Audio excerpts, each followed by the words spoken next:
பாருங்கள், தாய் செல் அடிபட்டு இறந்தா பிறகு இல்லையான் மொய்க்கின்ற தாயின் உடம்பிலே பாலை அருந்தியவன் என்று வெளிநாட்டில் இருப்பதால் தான் நான் இன்று பாராளுமன்றத்துக்கு வந்திருக்கிறேன். அவன் போட்ட பிச்சை, வெளிநாட்டிலே என்னுடைய சகோதரர்கள் போட்ட பிச்சையால் 3 மாதத்திலே நான் பாராளுமன்றம் வந்திருக்கிறேன். ஆகவே மிகவும் தெளிவாக எங்களுடைய அரசாங்கத்திலே கேட்பது 2009 மட்டுமல்ல, சஹ்ரானுடைய இந்த இனவாதிகளுடைய இந்த சகல விடயங்களை நாங்கள் சர்வதேச நீதிமன்றத்துக்கு கொண்டு போக வேண்டும்.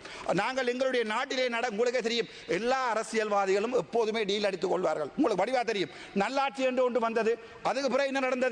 2009 கோத்தபாய வந்து விரட்டடிக்கப்பட்டவர், அதுக்கு பிறகு ரணில் வந்தவர். எந்த சமூகமும் எந்த மக்களும் என்னுடைய அழிக்கப்பட்ட இனத்துக்கு இதுவரைக்கும் எந்த நியாயத்தையும் சொல்லவில்லை. அதனுடைய அங்கமாக ஏகேடி சொல்லியிருக்கிறார் என்னவென்றால், தான் கூட சர்வதேச விசாரணைக்கு போக மாட்டேன். ஒரு வாக்கு யாழ்ப்பாணத்திலே ஏகேடியினுடைய கட்சிக்கு விழுமாக இருந்தால் அது என்னுடைய தலைவனுக்கும் என்னுடைய 44,000 போராளிகளுக்கும் இப்போது மீதம் இருக்கிற